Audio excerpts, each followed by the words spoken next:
Via dei Tribunali, the Walk of Fame of Pizza, and here we are with Gino Sorbillo, one of the real ambassador of Napolitan pizza in Italy and the world. Ciao Gino, come Ciao, stai? bene. Ci vuoi raccontare il tuo tipo di pizza e anche il percorso? Guarda, il mio tipo di pizza è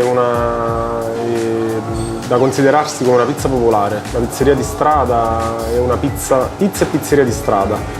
Una pizza del popolo e del popolino, diciamo, fatto di avventori, studenti, pensionati, dipendenti, voglio dire, che poi piace diciamo anche a persone dal palato fine.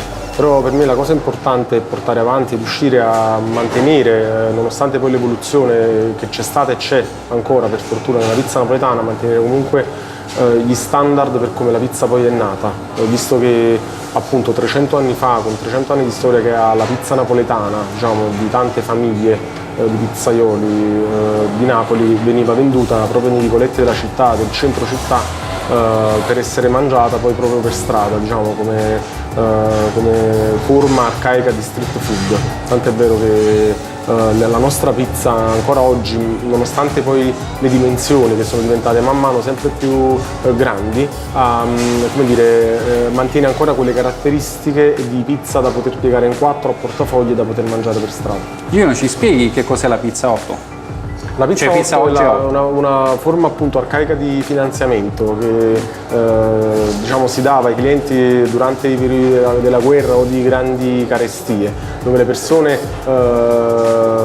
avevano la possibilità di poter ordinare una pizza e di poterla mangiare, quindi portarla a casa o mangiarla sul posto pagandola dopo 8 giorni.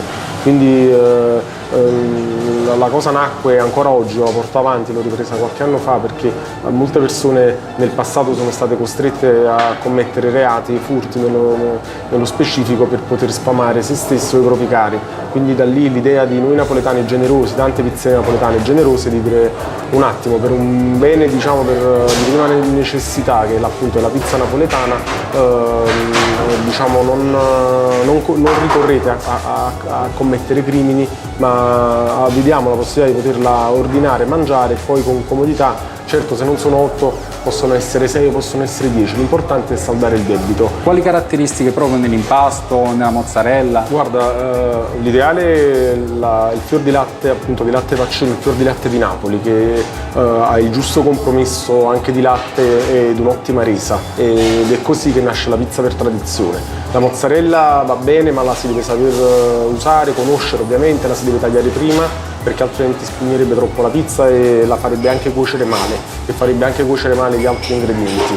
Invece la salsa di pomodoro come è composta? La salsa non deve essere per nulla manipolata. Se noi prendiamo per esempio qui da noi, in tutte le mie pizzerie, un pomodoro e lo schiacciamo, no? E lo saliamo un pochino e andiamo così, diciamo, sulla pizza per poi cuocerla e cuocerlo assieme ad altri ingredienti, quel pomodoro praticamente rimane autentico e rimane la sua identità. Se invece noi, come fanno tante pizzerie, prendiamo questo pomodoro e lo trasformiamo in sugo, cioè lo precuociamo con olio, aglio, spezie. Quindi salsa di pomodoro, la salsa per la pizza come è composta? Allora, La salsa tradizionale.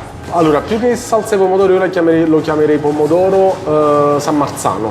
Sulla pizza napoletana va parmigiano, grana, pecorino, misto? Come Allora, si noi usa usiamo il tradizionalmente? parmigiano reggiano, c'è chi usa il grana padano, ovviamente andrebbe messo dopo la cottura, però ci sono tante espressioni di pizza e tanti punti di vista. Quali consigli dai a coloro che si vogliono avvicinare alla pizza napoletana, quindi da farla in casa, oppure dei pizzaioli professionisti che forse fanno un altro tipo di pizza e vogliono invece convertirsi, per così dire, alla pizza napoletana? Guarda, io consiglierei loro di informarsi bene su come è nata, evoluta anche, cresciuta, diffusa e proposta la pizza napoletana.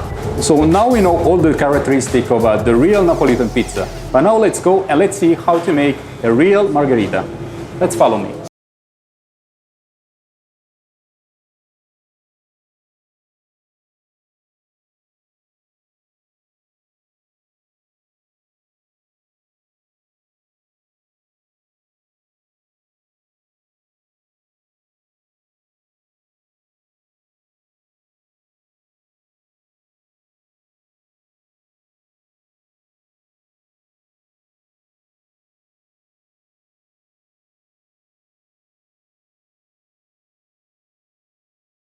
Allora, per chi non lo sapesse ancora, questa è la classica pizza napoletana, mangiata a Napoli, che potete mangiare a Napoli in tutto il mondo, però fatta a regola d'arte, quindi prendete spunto da questa e non fate pizze diverse da quelle napoletane, o se le fate, fatele buone almeno.